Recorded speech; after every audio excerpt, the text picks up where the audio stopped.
عليكم ورحمة الله وبركاته. أعوذ بالله السميع العليم من الشيطان الرجيم من همزه ونفخه ونفثه. بسم الله الرحمن الرحيم. سبحانك لا علم لنا إلا ما علمتنا إنك أنت العليم الحكيم. رب اشرح لي صدري ويسر لي أمري واحلل عقدة من لساني يفقهوا قولي.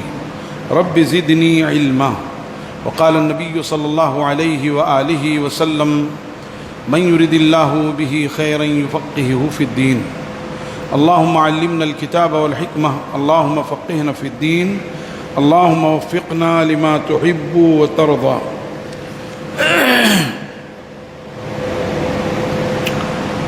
بسم الله الرحمن الرحيم. عن أبي هريرة رضي الله تعالى عنه عن النبي صلى الله عليه وسلم قال: من نفث عن مؤمن كربة من كرب الدنيا نفث الله عنه كربة من كرب يوم القيامة. ومن يسر على معسر يسر الله عليه في الدنيا والآخرة. ومن ستر مسلما ستره الله في الدنيا والآخرة. محترم حضرات، کل کے درس میں ہم نے مسلمانوں کے معاشرے کی سنت نبوی صلی اللہ علیہ وسلم کی روشنی میں ایک تصویر پیش کی تھی کہ مسلم معاشرہ ایسا ہوتا ہے کہ اس میں مسلمان باہم ایک دوسرے سے حسد نہیں کرتے، ایک دوسرے کی بولی پر بولی نہیں لگاتے، ایک دوسرے سے بغض نہیں رکھتے، ایک دوسرے کو دیکھ کر کے منہ نہیں پھیرتے، پیٹھ نہیں پھیرتے، اور آپس میں بھائی بھائی بن کر رہتے ہیں۔ اگر مسلم معاشرے کی یہ تصویر بن جائے اور اس تصویر کو ہم دنیا والوں کے سامنے پیش کر لیں تو یقیناً وہ قوم جو اپنے اہم وقت یعنی کھانے کے وقت بھی، اب تو ہماری دیکھا دیکھی ایک دسترخوان پہ کھانے لگے، ورنہ گھر کے 4 افراد ہوتے تھے، چاروں کونوں پہ بیٹھتے تھے، کبھی ایک ساتھ نہیں کھاتے تھے، ایسا لگتا تھا جیسے مذہبی رنگ ہو وہ ان کا۔ اب وہ آپ کے ساتھ دیکھتے ہوئے، ہمارے شادی بیاہ میں دیکھتے ہوئے اور چیزوں میں ایک ساتھ بیٹھنے لگے۔ تو اگر ہم مسلم معاشرے کی تصویر دنیا والوں کے سامنے پیش کر لے جائیں تو یہی اسلام کی نشر و اشاعت کا ایک اہم ذریعہ ہو۔ اسی سلسلے کو آگے بڑھاتے ہوئے اللہ کے رسول صلی اللہ علیہ وآلہ وسلم نے فرمایا: جس نے کسی بھی مسلمان سے دنیاوی تکلیفوں میں سے ایک تکلیف دور کیا تو اللہ تبارک و تعالی قیامت کی تکلیفوں میں سے ایک تکلیف اس سے دور کر دے گا۔ من نفس عن مؤمن کربۃ من کرب الدنیا نفس اللہ کربۃ من کرب یوم القیامہ۔ جس نے کسی مسلمان سے اس کی دنیاوی تکلیفوں میں سے ایک تکلیف دور کر دی تو اللہ تعالیٰ آخرت کی تکلیفوں میں سے، قیامت کی تکلیفوں میں سے ایک تکلیف دور کر دے گا۔ دنیا کی تکلیف کے مقابلے میں قیامت کی تکلیف کا کوئی تصور نہیں کیا جا سکتا، اس کا کوئی مقابلہ نہیں کیا جا سکتا۔ اور اگر وہاں کی تکلیف اللہ تعالیٰ دنیا کی تکلیف کے بدلے میں دور کر دے تو یہ تو بہت نفع کا سودا ہے، بڑے نفع کا سودا ہے کہ دنیا سے ہم اپنے مسلم بھائی کے کام آ گئے اور اس کی تکلیف دور کر دی تو اللہ قیامت میں ہماری تکلیف دور کر دے گا۔ آگے کیا فرمایا؟ وَمَنْ يَسَّرَ عَلَى مُعْسِرٍ يَسَّرَ اللَّهُ عَلَيْهِ فِي الدُّنْيَا وَالْآخِرَةِ۔ اور جو کسی مسلمان پر آسانی کر دے، مسلمان اس کا مقروض ہے، لین دین کا معاملہ ہے، وہ وقت پر نہیں دے پا رہا ہے، حقیقتاً اس کے پاس تنگی ہے، اس تنگی میں اگر کسی مسلمان نے اپنے بھائی کی مدد کی، اسے مہلت دے دی۔ وَإِنْ كَانَ ذُو عُسْرَةٍ فَنَظِرَةٌ إِلَىٰ مَيْسَرَةٍ۔ اور اگر وہ قرض دار تنگی میں مبتلا ہے تو اس کو ڈھیل دے دو، فرصت دے دو، مہلت دے دو کہ ٹھیک ہے کچھ وقت کے بعد دے دینا۔ تو اگر کوئی اپنے مسلمان بھائی سے تنگی میں اس کے آسانی کا معاملہ کر دے، اللہ تعالیٰ اس کے ساتھ دنیا میں بھی اور آخرت میں بھی آسانی کا معاملہ کرے گا۔ پہلی امتوں میں سے ایک شخص کاروبار کرتا تھا، بہت زیادہ نیک تو نہیں تھا، لیکن اپنے کاروبار میں وہ اپنے کارندوں سے یہ کہا کرتا تھا کہ اگر تمہیں یہ محسوس ہو کہ واقعتاً یہ تنگ دست ہے، پریشان حال ہے، ابھی نہیں دے سکتا، تو اسے چھوڑ دینا، مہلت دے دینا۔ اور کبھی کبھی ایسے بہت سے تنگ دست ہوتے کہ ان کو معافی کر دیتا تھا۔ قیامت میں اللہ تبارک و تعالیٰ اس سے فرشتوں سے کہا گیا دیکھو اس کے نامہ اعمال میں کچھ ہے؟ فرشتے اس کو یاد دلائیں گے کوئی نیکی ہو تو بتاؤ، کہے گا کوئی نیکی نہیں ہے میرے پاس۔ کئی مرتبہ کی یاد دہانی کے بعد وہ کہے گا ہاں ایک نیکی ہے، اور وہ یہ ہے کہ میں کاروبار کیا کرتا تھا اور مجھ سے دوسرے چھوٹے چھوٹے بیوپاری قرض لے کر جایا کرتے، مال لے کر جایا کرتے، وقت پر پیسہ نہیں دے پاتے۔ ہم نے اپنے کارندوں سے یہ کہہ دیا تھا کہ اگر مشکل میں ہوں، تنگ دستی میں ہوں تو انہیں سہولت کر دینا۔ یہی ایک نیکی مجھے سمجھ میں آتی ہے۔ اللہ تعالیٰ فرشتوں سے کہے گا جب میرا یہ بندہ میرے بندوں کے ساتھ رعایت کا معاملہ کرتا تھا تو میں زیادہ حقدار ہوں کہ اس کے ساتھ رعایت کا معاملہ کروں، اور اللہ تعالیٰ اس کے اس عمل کو قبول کر کے اسے بخش دے گا۔ تو مشکل میں اگر کوئی ہے اس کے ساتھ آسانی کا معاملہ کیا جائے۔ ہاں بہت سارے بناوٹی لوگ ہوتے ہیں، جیب میں پیسہ رکھے ہوئے ہیں اور سامنے والا مانگ رہا ہے، نہیں صاحب، میں نے ایسے بھی بے شرم لوگوں کو دیکھا ہے،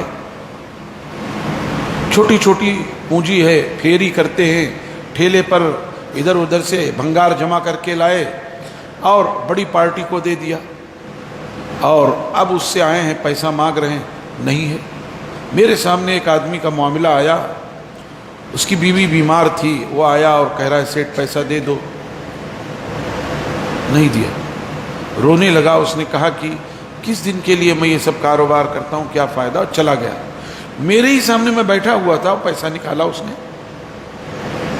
بہت ڈانٹا میں نے اس کو، بہت ڈانٹا قاعدے سے۔ میں نے کہا تمہارے اس کاروبار پہ کہیں ایسا نہ ہو لعنت اتر جائے، وہ رو کر گیا ہے، وہ مظلوم ہے، اس کا پیسہ تھا، تم کو تو چاہیے تھا خود مدد کرتے۔ اور ایسے ہی لوگ رات بھر میں کروڑ پتی ہو جاتے ہیں اور رات بھر میں بھکار ہو جاتے ہیں، میں نے ایسے لوگوں کو دیکھا ہے۔ لیکن اگر واقعتاً کوئی تنگ دست ہو تو اس کے ساتھ مہلت کا معاملہ کیا جائے۔ اس کے بعد اللہ کے رسول صلی اللہ علیہ وسلم فرماتے ہیں ومن كان في عون العبد كان الله في ومن كان في عون اخيه كان الله في عون العبد ما كان العبد في عون اخيه۔ اللہ تعالیٰ اپنے بندے کی مدد میں ہوتا ہے جب تک بندہ اپنے بھائی کی مدد میں ہوتا ہے، جب تک بندے کے دل میں اپنے بھائی کے لیے خیر سگالی، محبت، الفت اور امن اخوت کے جذبات ہوتے ہیں، اللہ تعالیٰ اپنے اس بندے کے ساتھ بھی وہی بھلائی کا معاملہ کرتا ہے۔ تو یہاں اللہ کے رسول صلی اللہ علیہ وسلم نے ہمارے ساتھ کئی اہم چیزیں بتائیں، اور اس کے بعد اسی روایت میں آگے چل کر کے علم کے طلب کرنے کی فضیلت بتائی گئی۔ من سلک طریقا یلتمس فیہ علما، جو کسی راستے پر چلا اور وہ علم کی تلاش میں ہے، اور علم مطلق کہا گیا ہے تو اولاً علم شرعی کی تلاش میں ہے، اور ثانیاً وہ سارے علوم جو انسانیت کی خدمت میں ہیں، جو اہل ایمان کی خدمت میں ہیں، جن کے ذریعے سے اللہ کے بندوں کو فائدہ پہنچتا ہے، وہ سارے علوم آتے ہیں۔ البتہ پہلی حیثیت کتاب و سنت کی ہے، اور اس کے بعد وہ تمام علوم آتے ہیں جس سے کتاب و سنت کی، جس سے اہل ایمان کی، جس سے انسانوں کی خدمت ہوتی ہو، اور جس میں خیر ہو، بھلائی ہو، منفی رخ نہ ہو، وہ سارے علوم بھی اس میں آ جاتے ہیں۔ فرمایا گیا کہ جو کسی راستے پر چلتا ہے، اس میں علم کی تلاش میں ہے، اللہ تبارک و تعالی اس کے لیے جنت کی طرف راستہ آسان کر دیتے ہیں، اور اس میں اولیت کتاب و سنت کے علم کو ہے۔ یہاں تک کہ آگے یہ فرمایا گیا کہ کسی بھی مسجد میں مجتمع قوم فی بیت من بیوت اللہ، کوئی بھی قوم اللہ کے گھروں میں سے کسی گھر میں جمع نہیں ہوتی ہے، اللہ کے آیات کی تلاوت کرتی ہے اور اس کا مدارسہ کرتی ہے، اسے سیکھتی ہے، مگر اللہ تبارک و تعالی اس عمل کے ذریعے سے ان تمام لوگوں پر اپنی رحمتوں کا نزول فرماتا ہے، سکینت نازل ہوتی ہے، رحمت انہیں ڈھانپ لیتی ہے، فرشتے انہیں گھیر لیتے ہیں۔ اس سے پتہ چلا کہ اپنے گھروں میں قرآن پاک کی تلاوت تو لازمی ہی ہے، مسجدوں میں بھی قرآن پاک کی تلاوت ہو، حلقات قرآنیہ ہوں، قرآن پاک کو سمجھنے کے لیے اس کا ترجمہ، اس کی تشریح، کچھ لوگ بیٹھ گئے، ایک عالم قرآن پاک کی آیات پڑھ رہا ہے، اس کا ترجمہ کر رہا ہے، اس کی تشریح کر رہا ہے، اس کا معنی اور مراد بتا رہا ہے، دلیلیں فراہم کر رہا ہے، یہ بھی اسی ضمن میں آتا ہے کہ حلقات قرآنیہ اور علمی مجالس بھی اسی ضمن میں ہیں کہ اللہ کی کتاب کی تلاوت ہو رہی ہے، وَيَتَدَارَسُونَهُ اور اس کا مدارسہ ہو رہا ہے۔ تو ہم سب بھی یہاں جو جمع ہوتے ہیں، اللہ تعالی ہماری اس مجلس کو بھی اسی مجلس میں شامل فرما لے، کیونکہ یہاں ہمارے جمع ہونے کی غرض صرف اللہ کی کتاب اور اللہ کے رسول صلی اللہ علیہ وسلم کی سنتوں کا مدارسہ، اسے یاد دہانی اور اس پر لوگوں کو عمل کی ترغیب اور احکام شرعیہ کا بیان، اس کے علاوہ اور کیا مقصد ہے؟ کوئی مقصد نہیں۔ تو خالص اللہ کے رضا کے لیے یہ مجلسیں ہیں، اللہ تعالی ہماری اس مجلس کو بھی اسی میں شامل فرما لے، جن مجلسوں کو اللہ کی رحمت ڈھانپ لیتی ہے اور ان پر سکینت کا نزول ہوتا ہے، فرشتے ان مجلسوں کو گھیر لیتے ہیں، اور پھر یہی نہیں، اللہ تعالی ایسی مجلسوں کا تذکرہ وہاں کرتا ہے جو اس کے پاس ملائکۃ المقربین ہیں، وَذَكَرَهُمُ اللَّهُ فِي مَنْ عِنْدَهُ، اللہ تبارک و تعالی وہاں ذکر فرماتا ہے جو اس کے پاس ہیں۔ تو یہ کتنا آسان نسخہ ہے کہ ہم یہاں بیٹھ گئے، ہم نے اللہ کی کتاب پڑھی، اس کا معنی و مفہوم پڑھا، یا کسی سے سنا اور سیکھا، اس کے احکام معلوم کیے، اس پر عمل کرنے کی کوشش کی اور اللہ کا ذکر خیر کرتے رہے، تو اللہ تبارک و تعالی ایسی مجلس کا تذکرہ ان لوگوں سے کرتا ہے جو ملائے اعلیٰ ہیں، جو ملائکۃ المقربین ہیں۔ اللہ تعالی ہمارے رمضان مبارک کے ان دروس کو اور سال کے بقیہ اور تمام دروس کو اسی سنہری کڑی میں شامل فرما لے۔ اللہ ہم سب سے راضی ہو جائے، ہم پر اپنے رضا کی چادر تان دے۔ سبحان ربک رب العزت عما یصفون وسلام علی المرسلین والحمد للہ رب العالمین، وصلی اللہ وسلم وبارک علی نبینا محمد وعلی آلہ وصحبہ اجمعین، والسلام علیکم ورحمۃ اللہ وبرکاتہ۔